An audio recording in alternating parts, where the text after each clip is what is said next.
ఆంధ్రప్రదేశ్లో అరాచకపు అంశాలకు సంబంధించిన వ్యవహారం కొనసాగుతూనే ఉంది. సాక్షి హైలైట్ చేస్తూనే ఉంది. తాజాగా రాష్ట్ర ఎన్నికల తంతు ముగిసి 2 నెలలైన పూర్తిగా టీడీపీ నేతల వేధింపులు అనేటువంటి పాయింట్ రాస్తూ ఇందులో ఉపాధి హామీ ఫీల్డ్ అసిస్టెంట్గా పనిచేస్తున్నటువంటి తొండెపి గ్రామానికి చెందిన పల్నాడు జిల్లా ముప్పాళ్ల మండలం తొండెపి గ్రామానికి చెందిన ఫీల్డ్ అసిస్టెంట్ ముజావర్ సైదా ఉమ్మడి రాష్ట్రంలో కాంగ్రెస్ ప్రభుత్వం ఉన్నప్పటి నుంచి ఉపాధి హామీ ఫీల్డ్ అసిస్టెంట్గా పనిచేస్తున్నాడు. అప్పట్లో కాంగ్రెస్ని వీడి వైఎస్ఆర్సీపీ సానుభూతిపట్టుగా ఉంటూ మళ్ళీ అదే గ్రామంలో ఫీల్డ్ అసిస్టెంట్గా విధులు నిర్వర్తిస్తున్నాడు.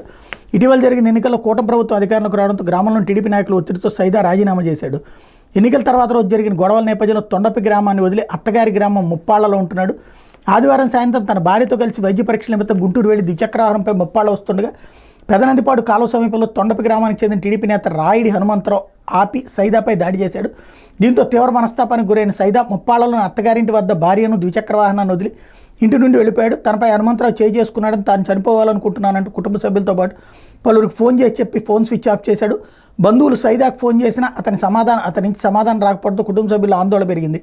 ఆదివారం సాయంత్రం నుంచి ఎంత వెతికినా ఫలితం లభించలేదు. భర్త ఆచూకీ లభించకపోవడంతో భార్య కరీమున్ పోలీసులు ఆశ్రయించింది. సైదా కర్నూలులో ఉన్నట్టుగా సెల్ ఫోన్ సిగ్నల్ ద్వారా తెలియదు. కుటుంబ సభ్యులు అక్కడికి వెళ్లారు.